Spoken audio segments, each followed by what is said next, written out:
Mbote pe balosako bayenge na bino banso bama batata bandeko balandi ya Congo Bololo pe balandi ya 3x2 radio kachopa.com tarabiso wana to yeli susu na pokwa na lelo bama batata bandeko pambate lelo ezali ya solo penda mokolo mwa minei ya mposo mokolo mwa yambo ya sanza mibale mobu ya koto mibale na zomi na mwambi tokomi bongo na ngonga ya zomi na mwambi na miniti tuku mibale na misato elingi koloba ete ngonga ya motoba na miniti tuku mibale na misato ya sima nzanga bama batata bandeko toye lelo po topesa bino quelques informations otoza nango en possession na poko na lelo bama batata bandeko. Alors donc voilà à la ligne donc ya poko lelo oto kopesa bino en tout cas na poko na lelo donc tozalo be na ba point mibale misato minei na poko na lelo otoko solo penda ko toko développer et puis toko ya ko sukisa solo penda na Congo dieto o les grands maîtres fumoma dans semi atindeli biso na kati na plateau awa pona ete to koka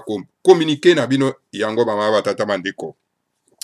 Ya liboso bama batata bandeko toko luka kotalisa bino donc une attaque terroriste hein, na résidence donc il y a Cardinal Mosengo. En tout cas il y a hier une attaque terroriste de la part, n'est-ce pas, il y a un élément terroriste, il y a Hippolyte Kanambe, et pas il y a général, et pas il y a Cardinal Mosengo plutôt.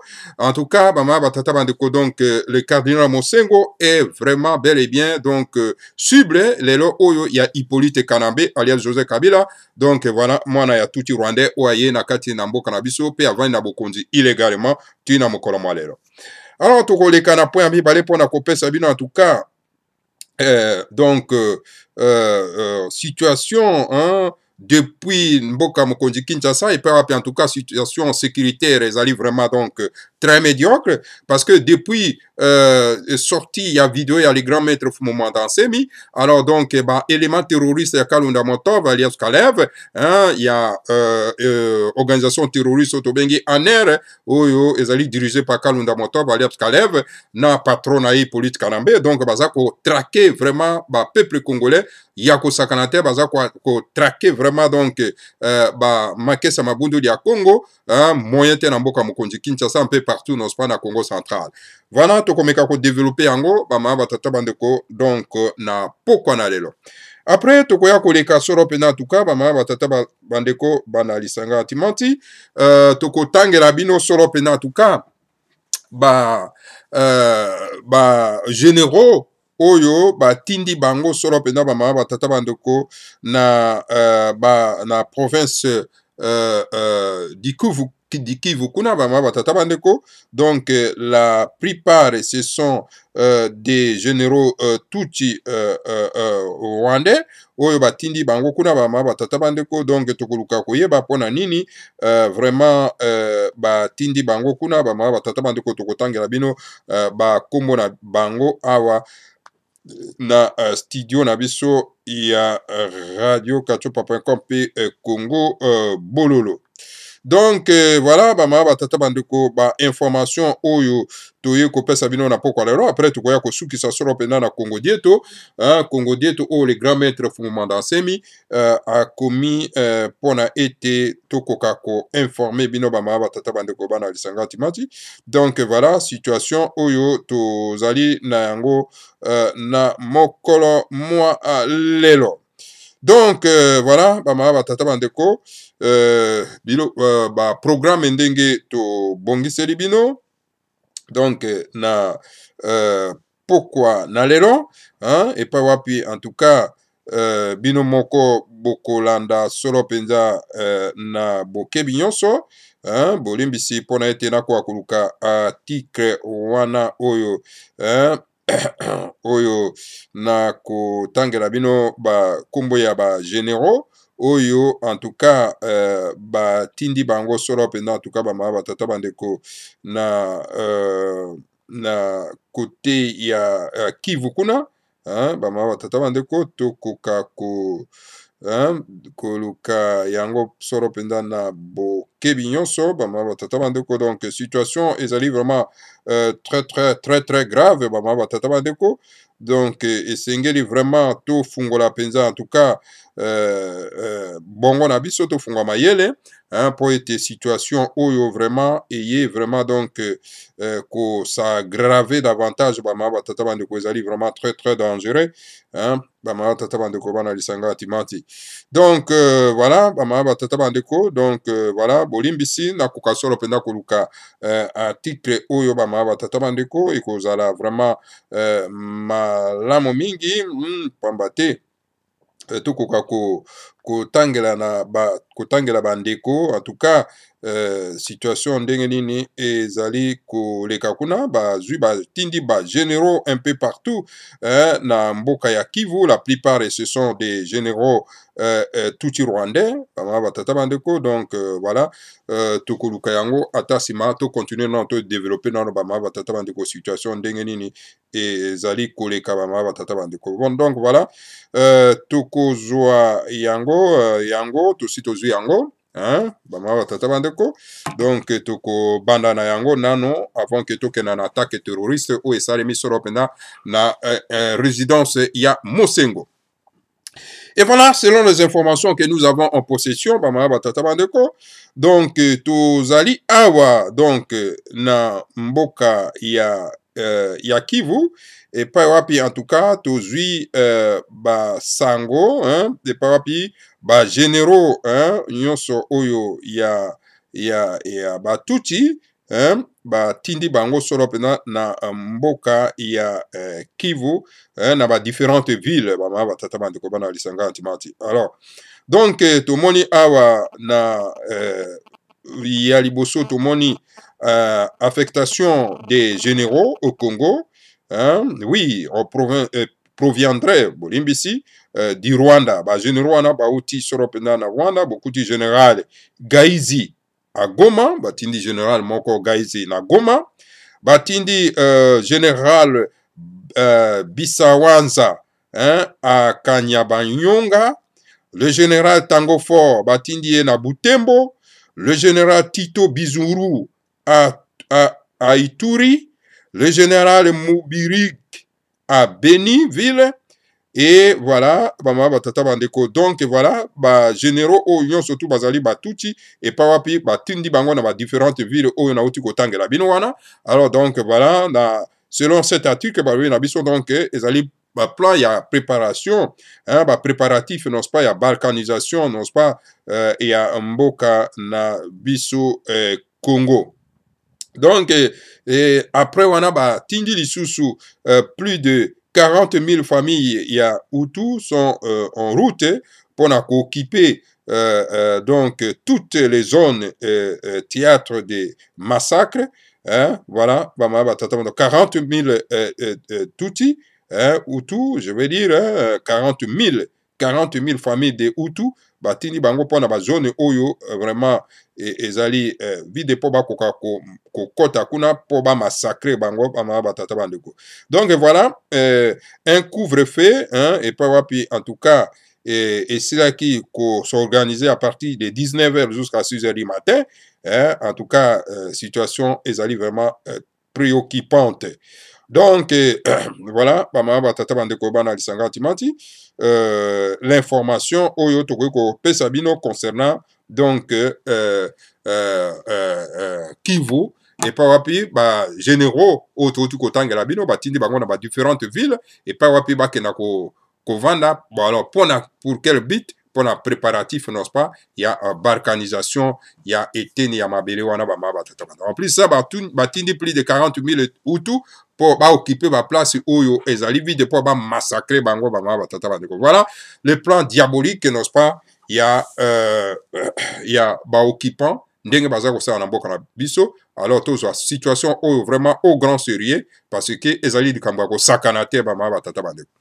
Voilà on a des informations oyo bino surtout beaucoup vérifier hein, et sika oyo totangeli bino généraux wana oyo batindi bango na différentes villes par Hippolyte Kanambe alias José Kabila donc moi na tout Rwandais où ezali ko travailler ensemble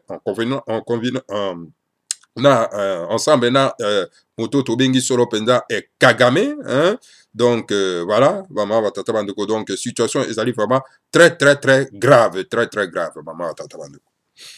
Tozonga nano na à la une de notre journal, et pas wapi, tu annonces Kibino donc une attaque terroriste dans la résidence à Mosengo, et pas wapi, un militaire qui a été appréhendé par le garde-corps, n'est-ce pas, il y a le cardinal Mosengo, et pas wapi, hier à Kotaki à 4 h du matin, pour une attaque terroriste contre le cardinal Mosengo, et voilà, les gardes du corps, n'est-ce pas, il y a cardinal Mosengo, bah, appréhendaki cet élément terroriste, oyo, bah, tindaki na Kalunda Motob alias Kalev, na patron na Hippolyte Kanambe, alias Joseph Kabila. Alors, voilà, bah, ces derniers temps, donc, le cardinal Mosengo, azali vraiment na collimateur, il y a Hippolyte Kanambe, na Kalunda Motob, alias Kalev, oyo, bazali kotinda, bah, élément terroriste na bango, na katina résidence na ye, pour na kolukandengeni, bah, ko assassiné. Et voilà, tozali ko alerter, n'est-ce pas, la communauté internationale, tozali ko alerter la communauté nationale, c'est-à-dire le peuple congolais, n'est-ce pas, va prendre, n'est-ce pas, protection, n'est-ce pas, ya cardinal Mosengo, oyo a telemi pona ko défendre, n'est-ce pas, et kolonabiso, oyo a telemi pona été, en tout cas, la démocratie et ko triompher na kati ya mboka na biso, oyo a telemi pona ko bengana Hippolyte Kanambe, ala Joseph Kabila, mwana tuti rwandais, bama batata bandeko, bana lisanga atimati. Donc voilà, cardinal Mosengo est totalement menacé, en tout cas par les éléments terroristes, il y a Hippolyte Kanambe, et ya Kalunda Motov, bama batata bandeko, bana lisanga atimati. Voilà, c'était hier, na 4 h du matin, ndenge situation na elekaki, et tal et pawapi, bakangi, soudawana, bama batata bandeko contenu civil, hein, baya ko fouye ye batala kuna na kati na poche na ye donc aza na carte ya ba soda. Donc voilà, bama tata bandeko après avoir ko appréhendé ye et voilà nani monsieur Kasongo oyo azako faire partie, n'est-ce pas, des éléments terroristes na kati ya mboka, donc atindi donc bataillon mobimba pona okenda ko récupérer éléments terroristes na bango oyo batinda kikuna na kati na résidence ya Mosengo, et voilà, bataillon mobimba et komi baye ko récupérer en tout cas soda na bango éléments terroristes na bango dans les sikawapi, en tout cas baye susu ko récupérer donc les gardes du corps, n'est-ce pas, il y a Mosengo ba kei na bango donc et sika na bango oyo ba formaka ba terroriste. Voilà, bama batata bandeko situation tozana ngo yango na bama batata bandeko ezali trop grave pona ndeko na biso cardinal Mosengo, et sengeli to veiller vraiment donc la sécurité na ye, parce que ba terroriste baza déterminé, n'est-ce pas, il y a ko découdre, n'est-ce pas, na notre voyant cardinal oyo donc a telemi pona été akoka soro penda ko sukisa l'occupation touti rwandaise. Donc voilà, on est à la information, tout quoi sabino en bref, bama batata bandeko, to koleka na deuxième point, bama batata bandeko ezali donc depuis le grand maître Fumomanda Semi abimi na sorti na ye, donc na silence na ye, et papi lansaki vidéo oyo en tout cas ezali ko surkele na kati na ba réseaux sociaux, et sika yo wapi bama batata bandeko donc et Belisi qui peleke se na Kalunda Motob alias Kalev oyo azali donc patron ya terrorisme na kati na Congo, et Belisi qui peleke se donc na Hippolyte Kanambe oyo azali un étranger et un pouvoir illégitime illégal na kati na mboka na biso. Alors voilà, donc mboka ya Congo ya Kinshasa pe ya Congo central et comme na insécurité totale, et pas wapi en tout cas ba fouille systématique na motion surtout azako sa ba déplacement ba ma batata bandeko pona ko traquer ba makesa mabundu ya Congo, ko traquer ba yembi ya bundu ya Congo ba ma batata bandeko bana lisanga antimati. Alors voilà situation tozana ngo ba ma batata bandeko. Alors donc pourquoi, en tout cas, le grand maître Fumomanda me fait peur, n'est-ce pas, aux éléments terroristes à Kalunda Motov et Pena Hippolyte Kanambe? Alors, allez-y comprendre, parce qu'il est le seul au hasard déterminé. Yako Bengana Soro Pena Hippolyte Kanambe na élément terroriste na ye oyo ya tondisi na kati ya mboka ba tata bandeko. Et pourtant, le service il y a Kalunda Motov, donc l'organisation terroriste ya Kalunda Motov, banosaki na bana ya mboka ya Congo kuna, et voilà, Fumomanda Semi n'est pas vivant, Fumomanda Semi basi babomaye, etc. Bomonaki dernièrement la sortie médiatique, n'est-ce pas, ya moto tobengi Vwemba. Vwemba ou azali aussi un agent et a organisation terroriste à Kalunda Motor ou azali agent ya sécurité belge hein, en tout cas boyoka ki aleka ki na kati na Europe a sali sortie médiatique et pona ko annoncer na bato ki non voilà Fumu Mandansemi n'est pas vivant, il est mort donc yango wana bazako tuna na gouvernement d'occupation bako kakola ki se sika wapi Fumu Mandansemi azali. Alors to yebisa ki bino dernièrement que en tout cas wana déclaration ya Vwemba ezali déclaration hein, n'est-ce pas il y a mutu oyo azali ko bomba quelque chose na sima et voilà donc lelo oyo Vwemba nakanisi ako mondre mosapi na ye bama batata bandeko donc na sorti ya vidéo ya le grand maître Fumu Mandansemi. Alors voilà donc voilà kuna na kati na mboka Kinshasa pe na Congo central pe na Congo mobimba donc ba beli penza ki pelekese ya komona donc le grand maître Fumu Mandansemi en bonne santé vraiment donc à grossir donc vraiment donc à se rajeunir. Alors donc et komeli bango donc vraiment qui peleke c'est yango bomoni fou systématique na kati na mboka ya Kinshasa pe na Congo mobimba pe na kati surtout na Congo central omoni na Congo central boyebi yango très bien tout na bato baza na Congo central ba koyebi sabino était donc na Congo central bazo là la terre ba hélicoptère eza kolika partout ko fouiller pour ba ko koyebi sika wapi le grand maître Fumu Mandansemi tout mwana nzambe azali. Alors voilà ba mama tata bandeko. Alors Hippolyte Kanambe doit comprendre une chose ba mama tata bandeko. Donc voilà bapesa ki bango occasion donc na bandeko na biso bakoka koboma Tshisekedi wa Mulumba alors bakaisa te ke ete bakozwaka lisusu occasion mosusu ya koboma donc tout mwana nzambe bama batata bandeko bana lisanga antimata. Alors donc voilà le grand maître Fumu Mandansemi a pesi l'ultimatum donc na Hippolyte Kanambe. Il y a que deux choses à retenir bama batata bandeko aibisi ya Hippolyte Kanambe obima na kati ya mboka wana ou bien okufa na kati ya mboka wana kenda zonga epai na yo na Rwanda epai yo utaki ou bien okotika lebembe na kati ya mboka wana. Voilà des choses oyo en tout cas le grand maître Fumu Mandansemi a pesi na Hippolyte Kanambe na vidéo oyo a lancé ba mama tata bandeko oyo ko faire terre na banyanga la kata oyo bayaki ko annoncer te non Fumu Mandansemi n'est pas vivant il est mort depuis. Alors sikoyo ba beli ma boma ba mama tata bandeko ba beli ki peleke si ba yebe loko ni ba ko sala te ba yebi ndenge ni ba ko démentir te tala ba bimi lokuta na lokuta encore une fois de plus liboso ya peuple congolais oyo ba kosamaki en tout cas na organisation terroriste ya Kalunda Motov alias Kalev na ndeko na ye oyo aza ko batela na kombo ya Hippolyte Kanambe alias Joseph Kabila.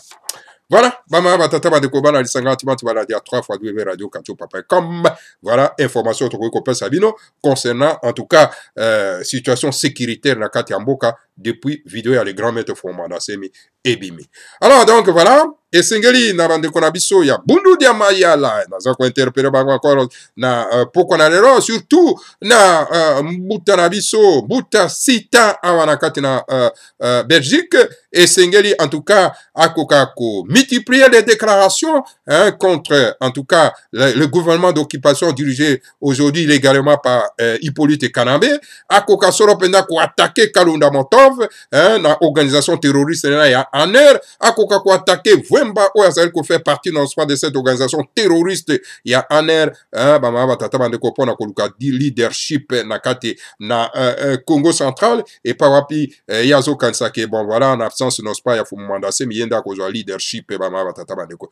Donc voilà tozali ko interpréter bandeko na biso ya comité ya crise oyo bazana kati na kati na mboka ya Bruxelles pawapi ba mbuta na biso mbuta ndombe nendombasi bon bazali kuna esengeli tout le monde a déclaration fracassante n'est-ce pas devant le média pour que vraiment qu'on faire taire n'est-ce pas na organisation terroriste il y a Kalunda Motov alias Kalev oyo baza ko luka ko endormir n'est-ce pas notre peuple en tout en lançant une information mensongère, il y a que Fumu Mandansemi azali sous-souté et voilà le grand maître Fumu Mandansemi a tout lancé vidéo oyo vraiment et terrassé bango ba zo la pongi te bama batata bandeko hein bama batata boye bango très bien les grands maîtres font mandaser maloba qui était en tout cas bitumba oyo bino boza koluka na kati na palais royal boye bango était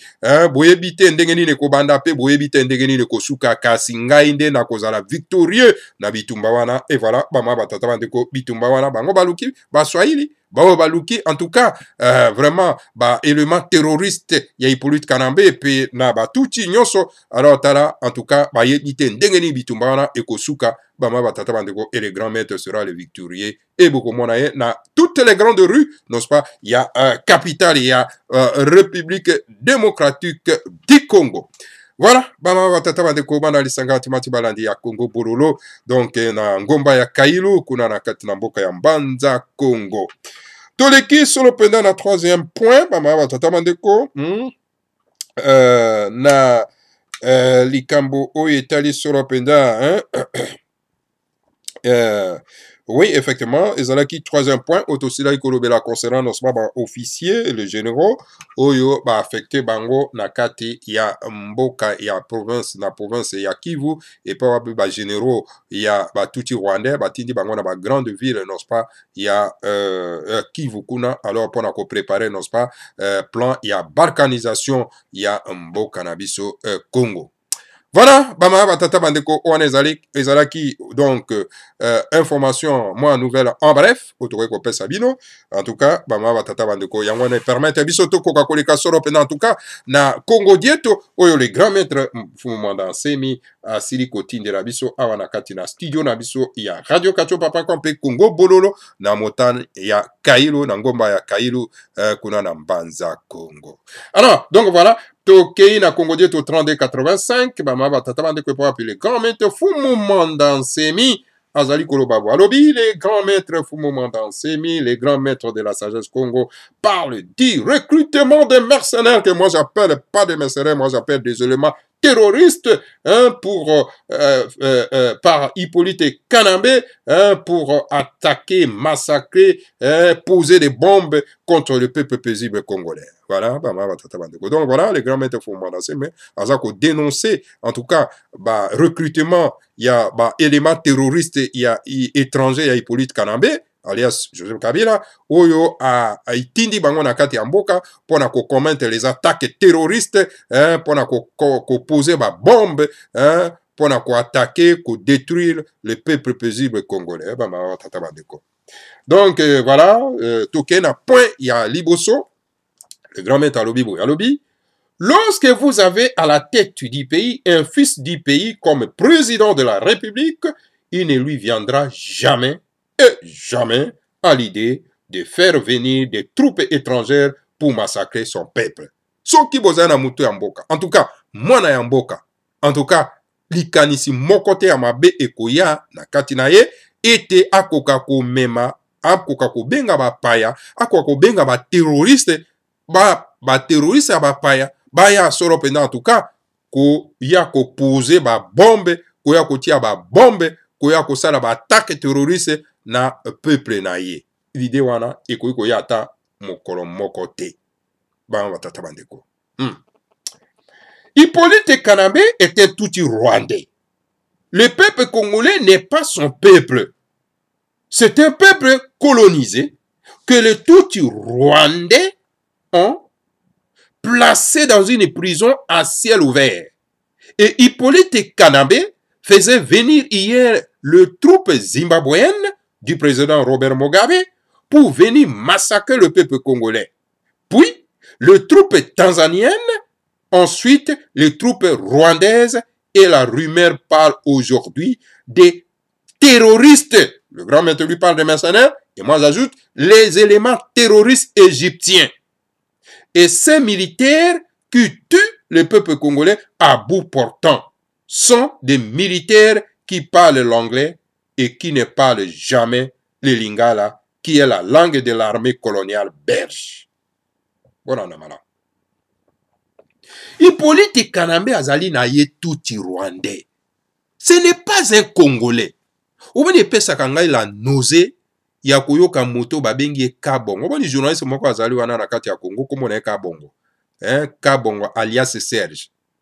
Cet homme-là me donne la nausée. Nini, émission na salaka kiosque. Hein, et quand il parle, il se sent à l'aise. Il dit, le président de la République, Joseph Kabila, le quoi, moto le quoi, Alik Bokoro. Ah, il ne réfléchit même pas. Le quoi, a un robot.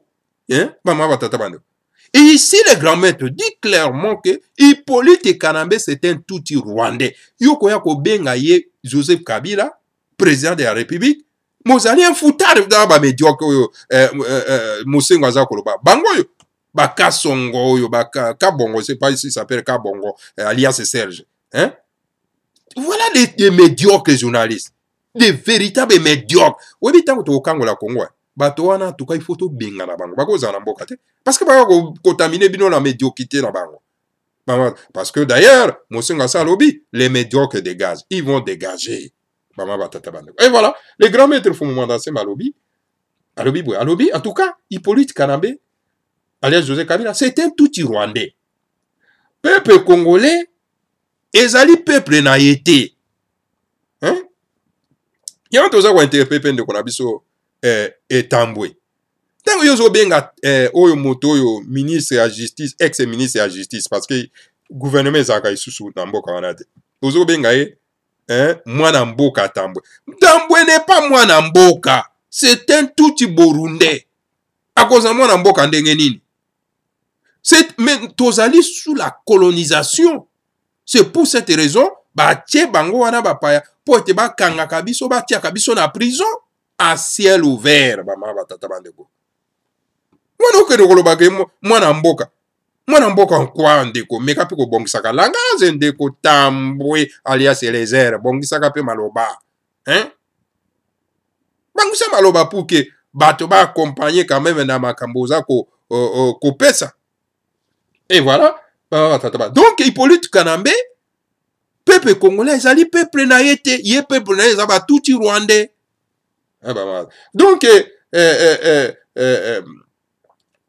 donc biso ndenge tozali coloniser na batuti rwandais parce que batuti rwandais ba placer moto wana Hippolyte Kanambe hein na mboka na biso ekomi lokola prison à ciel ouvert prison boza na kati ya prison mais il faut to lukato bima na prison no? Il faut to lukato bima na prison bandeko na ngai humiliation il faut to silisa yango. Et Hippolyte Kanambe, Hippolyte Kanambe, abengisi banani, abengisa liboso wana ba soda ba Zimbabwe, ya Robert Mugabe. Abengisi ba soda wana, po ete ba kwa massacrer peuple congolais. Après, abengisi lisusu ba soda ya ba Tanzanien. Nasima, abengisi lisusu ba soda ya ba Rwandais. Lelo oyo, lisusu, ba tata bandeko, abengisi ba élément terroriste ya Daesh ya ISIS hein ba élément terroriste ya Daesh ya ISIS ya Qaïda ba uti Égypte po ba ya ko massacrer banani le peuple congolais et tala ba soda wana bazolo ba lokotani bazolo ba anglais bomona ki bango na ba toile bomona ki bango ndenge ba firma ki wana ndenge ba en civil hein ba simbi ba mindoki ba bombe baza ko sala ba attaque terroriste na kati ya mboka ba tata bandeko. Voilà, notre pays est devenu un sanctuaire à terrorisme. Tata bandeko. À cause ya nani ya Hippolyte Kanambe oyo aza ko benga ba élément terroriste bipa nyonso na. Et pourtant na kati na Égypte kuna hein moto to bengi si aza ko combattre le terrorisme pa na ye mais ye Hippolyte Kanambe akekozwa ba terroriste wana po baya ko sala terrorisme na kati ya mboka na biso pona ko poser ba bombe les attaques terroristes contre le paisible peuple congolais. Mais c'est grave. Hein? C'est grave. Alors terroriste wana baza ko beta masasa bout portant na peuple congolais. Alors oyo toko suka wapi okomona bango alobaka lokota na biso te bazoloba na bango donc anglais oyo ezali lokota na biso te batata bane pourtant lingala ezali lokota oyo ya armée ya mboka na biso Congo. Et ça passe. Hein? Il faut tout prendre conscience, Bandeko. Tout prendre conscience. Nous sommes devant un danger. Quand un peuple est devant un danger, ils se mettent ensemble pour combattre le danger. Et c'est grave. Gravité, ça biso moko batokoto aussi ça yango. Monique te. Hein? Monisco te biso moko. Toké na point 3. Le grand maître Fumanda parle. Un grand leader charismatique. Aucun leader politique n'a Katamboka qui parle comme Fumanda Semi, comme je suis en train de lire intégralement Ndengeye Azali Kokoma Tatabandeko. Nous avons un leader charismatique. Oye pa pesenge to tia bongo pe mayere mabiso poto ko se libérer. Mais Hippolyte Kanambe doit le savoir que l'homme est un corps physique entretenu en vie par l'âme. Lorsque cette âme quitte le corps sur ordre de Dieu, le corps meurt, s'effondre et tombe par terre avec son gilet anti-balle, car le gilet anti-balle est incapable d'empêcher l'âme de sortir du corps aux ordres de Dieu. Après, tu vas kokuba dans les multiples. Poto limbo na linga. Peut-être ça moi commentaire. Le grand maître Fumanda parle. Aucun politicien n'a qu'à mboka na zoro baboy.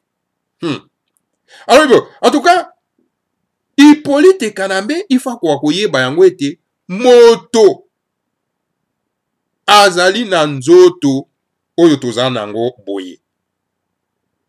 Ozomona moto azana nzoto oyo tozana nango boye ma batata bandeko.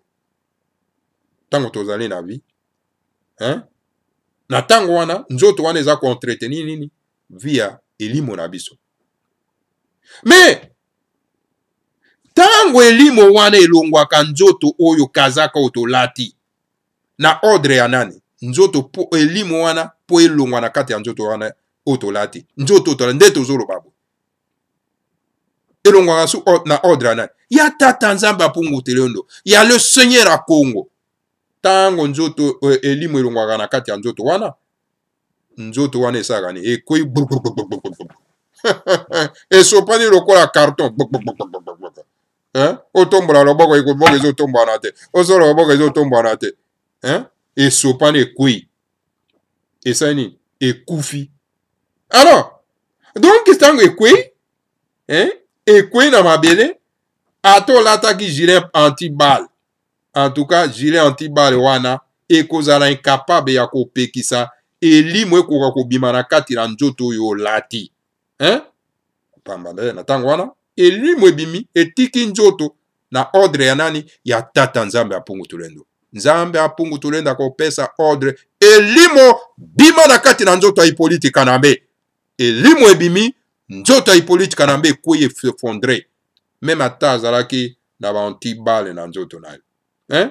Alors na tango wana tolanda malamu ba tata bandeko. Les multiples gardes du corps d'Hippolyte Kanambe sont incapables de ralentir, de retenir plutôt son âme dans le corps. Ainsi, sur ordre de Dieu, lorsque l'âme quitte le corps, ces multiples gardes du corps viennent, voient seulement se fondre les patrons qui tombent par terre comme si on lui avait logé une balle dans la tête. Poye moka lobage, abinda kokenda kaka na mundoki na lisasi na moto. Alors le grand maître Mwandasemi aza koyebisa endenge nini akokwea. Yako makambo ekoya liboso. Bama tata bandeko. Avant que se réalise, ya commis déjà. Bon mani hein? Ah, bo s'attendre nango. Un visionnaire yamokolo yoleki bango. Na s'incliner. Bama batata bandeko. Alobi. Tango nzoto etiki, elimo etiki nzoto wana. Ekwe, alors ata ozalaki na ba milliers de ba garde du corps. Ba multiple garde du corps Hippolyte Kanambe, ba kozala incapable ya kosimba elimo ete elimo kobimate tikala kaka na nzoto. Ba kozala incapable. Alors na mitindo ya tata nzambe apungu tulendo, alors donc elimo ezali obligé ya kobima ya kotika nzoto wana. Alors donc ba multiple garde du corps wana ba komona ete en tout cas hein nzoto ya mokonzi na bango ekwe na mabele hein vraiment eza lokola moto basi babeti ye masase na moto omoni kala te okokweya okosefondre nzoto wana ekokweya lokola un carton vide na kati na désert na sous ordre n'est-ce pas ya les dieux bantu parce que mboka oyo ovandi wana eza mboka na yo te eza mboka ya babantu alors yo oza koya komaltraite en tout cas ntumwa na nzambe na kati na mabele ya bakoko na ye et oyo dikita tu vas voir ce qui va t'arriver et toi na famille na yo mobimba tozo promettre yo et qui vivra verra en tout cas bama batata bandeko bana lisanga timanti tozo koba bama tata bandeko donc voilà point 4 ngonga ngo pezo kena mwambango mais maloba oyo ezali awa na kati na Congo diete oyo eza pe elengi mingi tokosala boni tosukisa mbuta na biso nendombasi yolobi ke esengeli to meka ko réduire ngonga moyen ya ko réduire ngonga ezali te parce que makambo ezali kitoko mingi esengeli bandeko bakoka koyoka yango moyen to réduire ngonga eza te tozobe kokoba. Quel que soit le type de protection que Hippolyte Kanambe, alias Joseph Kabila, va se doter injustement, il finira par tomber d'une manière ou d'une autre, car il ne peut pas rester impuni et continuer à massacrer le peuple congolais au vu et au su de la communauté internationale. Landa bien, les grands maîtres sont à commis Obama Kameza Koya. Soka sa komibo loba makambeza koya et pas Hippolyte Kanambe. Je vous le dis ça aujourd'hui. Bolanda kamalambo. Congo bololo. Bino bolingana bino kolanda ka babilo kwa ba distraction ya ba kasunuka. Kolanda ka babilo. Okomona bino ko malonga te. Esika bile ya bana ezali. Ole bolanda bozwa bile bozolanda na bino temba wana bino oyo Yesu Masia afinga baindu alobi je ne suis pas venu pour tout le monde et je ne peux pas prendre la nourriture précieuse des enfants donnée aux chiens abengi bino bamboa bino baindo bamboa babengi bino bamboa esika nourriture précieuse ya bana ya mboka ezali bolia bino bozokenda kolanda ka distraction voilà la bonne nourriture ezali nde awa. Et donc voilà, Hippolyte Kanambe kwa koyeba quelque soit protection à Zanango, alors en tout cas kwa koyeba ngo très bien que akosuka kaka kokuya d'une manière ou une autre, akokuya kaka, akofini kaka par kokuya, elimu eza na kati na ye ekofini kaka pa kobima akoki kotikala vraiment impuni ndenge wana te akontinue komassacre koterroriser le peuple congolais na kati ya mabele ya bakoko na ye non jamais du tout tata bandeko akoki kotikala jamais impuni sans que atikala pena impuni badieu bantu batika ye ndenge wana sans que bapinir ye batika ye akontinue komassacre vraiment bana ya mboka ekosimba te bama batata bandeko komassacre bana mboka na miso ya bato boy et aussi aux yeux et aussi il y a communauté internationale non pas du tout. Le commanditaire de tous les crimes odieux qui se passent au Congo en République démocratique du Congo c'est Hippolyte Kanambe. C'est lui qui doit être puni par la Cour pénale internationale pour des crimes commis dans le Congo central où on a massacré des milliers d'adeptes de Bundu à Congo. Comment dit? Ba commanditaire, il y a ba crime, il y a grave où ils ont causé manakati à Congo. Mokolo nango ezali Hippolyte Kanambe. Ye, nde moto Cour pénale internationale akoki kotia maboko likolo na ye pona ete akenda kosamba na ba crime oyo asali na kati ya mboka wana. Eba ma batata bandeko bana lisanga antimati. esengeli akenda kosamba na bacrime aza kosala. Hein? Donc toujours comprendre te pourquoi cour pénal international azo saisir moto azo sala massacre na kati ya mboka wana te, parce que tout simplement parce que aza ko massacrer les nègres et soki a massacrer qui les blancs. Oh, ndia sa ke déjà na cour pénal international. Alors pourquoi la Gambienne est là na cour pénal international? Pour se vagabonder tout simplement. Et pourtant bokebisa ki awake non moto yon surtout ya kosala violation en droit de l'homme toko s'occuper na ye. Et mais violation en droit de l'homme ezo sale marakati ya mboka. Mais bozali wapi? Alors quelle justice à des vitesses? Eza mawa mingi. Tozo koba mawa tata bandeko. Donc voilà, donc voilà, Hippolyte Kanambe doit être puni, hein, par la Cour pénale internationale. Hein, na massacre ya sali na Congo central, ya ko massacrer des milliers d'adeptes de Bondo à Congo. Point 5.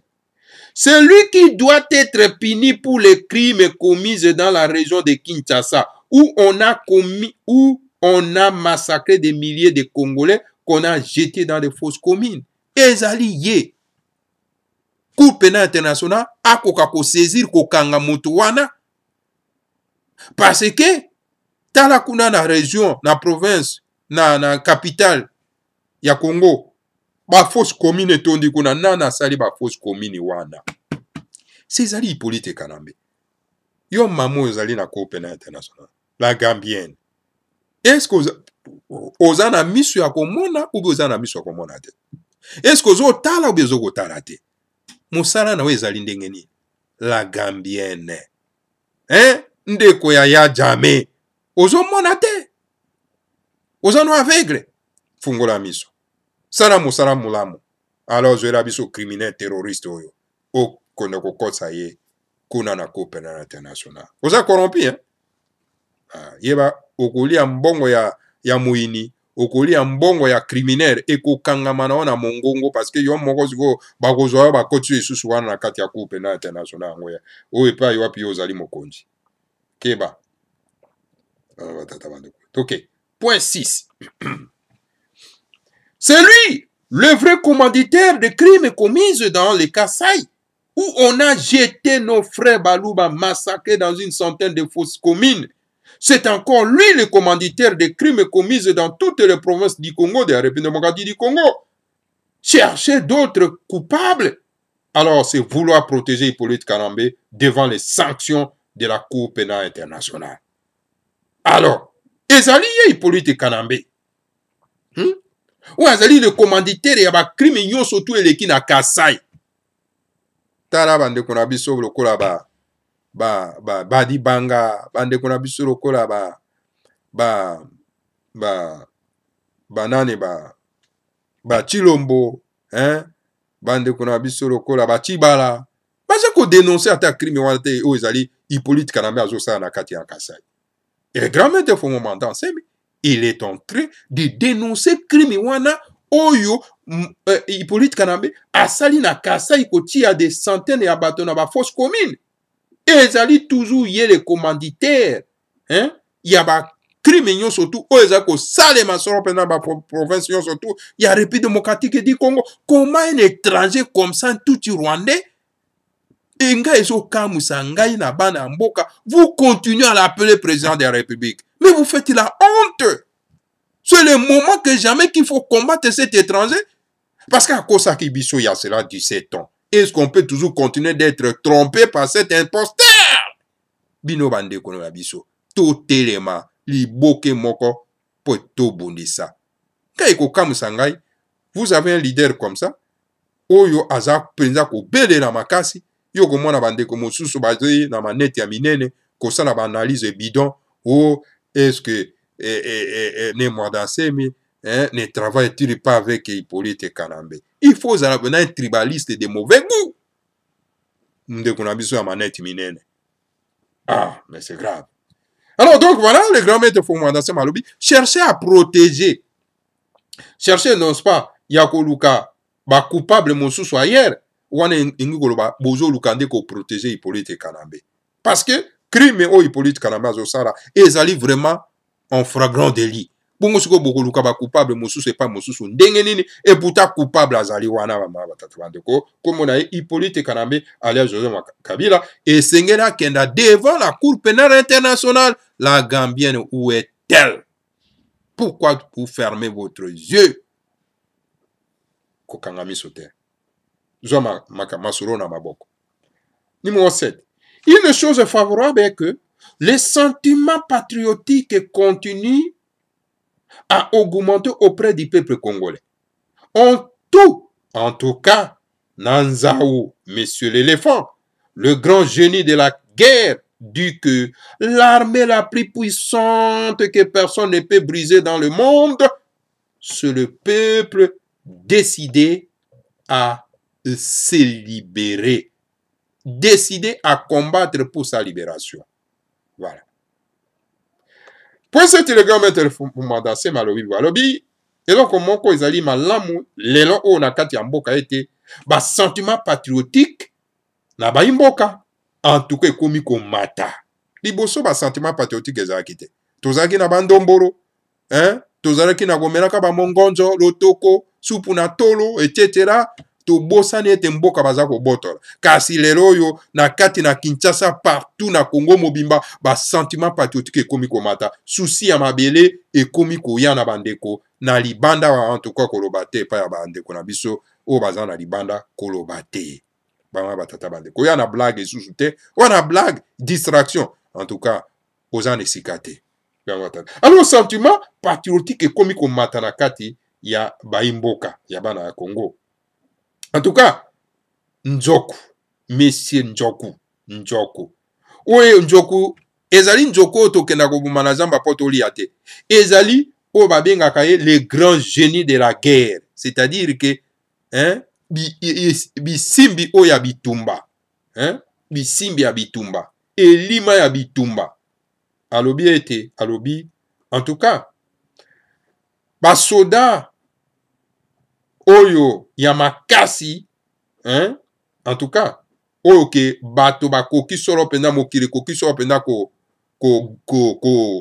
gagner te en tout cas alobi ezali tango oyo baimboka bazwaka mokano ya kokoba pona ko se libérer kolongwa na pasi tango bango batelemaka pona ko combattre pona kolongwa na pasi la domination ya babaya. Tango bana ya Congo lelo na kati na mboka ba komi na esprit patriotique wana ba komi ko telema pour ba combattre en tout cas l'occupation moto moko akozonga simazalite armée moko ekoya ko gagner bango ezate ba batata bandeko. Eloko eza ko senga na biso ete ba journaliste nyoso ba ko koloba liloba moko. Soki tokomi koloba liloba moko pona ko mobiliser peuple na biso ekoza malamu. Omoni tango topesi lite ya ndeko na biso Mobenga ete ndeko moto oza kobenga Joseph Kabila ce n'est pas son nom ezali nom ya envoûtement son nom c'est Hippolyte Kanambe. Alors pour toi attaquer il faut toi attaquer la combo maman papa ba pesa yi directement. Mobenga a compris parce que c'est un patriote directement il a compris. Oui, maman tata bandeko. Mais tango toza koloba na bandeko na biso lokola ba koya gbalia sur pasteur Bobo, non yaza ko s'entêter. Il pense que c'est un plaisir, il y a ko continuer ko benga Kabila, donc ils s'en voûtent davantage à ça ko s'enfoncer dans. Kenan na Congo français la même chose. Il y a ko benga Joseph Kabila. Mais quelle foutaise ces peuples journalistes comme ça qui ne comprend pas qu'il faut pour combattre l'ennemi, il faut ko benga yé pour combattre l'imposteur, parce que c'est un imposteur. Il faut qu'on benga un combo où papa na maman va payer Hippolyte Kanambe pour continuer l'énergie négative pour détruire. Parce que ceux qui ont l'énergie négative, na casque, na casquette, où il y a koba, où il y a lati, et vous voyez, parce que quand on vous dit que Kabila dégage, Kabila a déjà dégagé depuis, il n'est pas vivant. Azonga mokila moli molongwa kala. Mais oyo azali wana, c'est un Hippolyte Kanambe, a bomami na sima ya kombo ya Kabila qui n'est pas son nom. Voilà, bah, batata bandeko. Ainsi, point 8, pour terminer, si le peuple congolais se décide coûte que coûte de combattre pour sa libération, cette libération finira par venir ingeta ibobo ibobo. Omoni? Tango biso baimboka. Vraiment. Ce qui pendant aujourd'hui décision était, en tout cas, c'est fini. Et sili. Et sengeli to koka ko longwana pasi oyo. Peto telemi to komi ko combattre pour la libération na biso. En tout cas, bama batata bandeko moto moko ako empêcher biso te poto zo elonga. To kozo elonga. Bama batata bandeko. Lokola to komi na ba sentiment patriotique. Ko telema pona ete to koka ko sauver Congo na biso, mboka na biso, moto moko akoya ko empêcher biso na volonté wana ya ko se libérer te. Bama batata bandeko. Donc voilà, elingi koloba ete libération na biso eza na maboko na biso. Pote ko to ko se libérer, to ko se libérer, il faut to pesa bandeko l'information fiable et comme la bandeko kuna na kati ya mboka. Parce que bandeko za informé te na kati ya mboka. Le système ya bapaya éverroué. Alors esengi biso to percer pour bandeko na biso ba koma na élan patriotique pour ete ba koka ko telema pona libération na bango ba batata bandeko. Parce que na 21e siècle to ko accepter te bapaya moko boba ya ko dominer biso mboka moko oyo to yeba ete bakena ko dominer yango na mopaya ezali Pérou. Fujimori qui était un japonais akena ko régner na mboka ya ba péruvien tango bango ba iya ko yeba ete c'était mopaya tango ba telemaki. En tout cas Fujimori azaki sous son angoya te ya ko résister a pakati mbango na Japon. Alors voilà, et maintenant ceux qui libération ils ont traîné moi moke et ça va faute ya bandeko na biso à journaliste tozo yebisa na Koyagba alias Pasteur Bobo n'appelez pas cet homme là Kabila ou bien Oli Akana ye yango nozo yoka somo ya kobenga ye na kombo na ye o papa na mama apesa Hippolyte Kanambe soki vraiment Oli Akana ye te. Alors pourquoi eloko ni eza ko empêcher yo ya kobenga na kombo papa na mama apesa ye Hippolyte Kanambe yo zo benga ye Kabila en fonction de quoi? Pour qu'on ça ait plaisir, pour qu'on s'en voûter davantage? Non. Congo France la même chose. Voilà, bama batata bande Congo na komi na suka. Congo bololo. Ah, eza Congo bololo. Ah ouais, soko meli yango au Kangolami. Voilà, nous avons un grand leader visionnaire, charismatique, il y a R.D. Verso fu moment d'ansemi, olinga te ye kaka. Voilà. Na pesi bino yonso. Matondo mingi na ndenge bolandi biso. Tika ete le Seigneur a Congo a pambola bino, a pambola le grand maître fu moment d'ansemi, puis a pambola la République démocratique di Congo mobimba. Ingeta, ibobo, ibobo.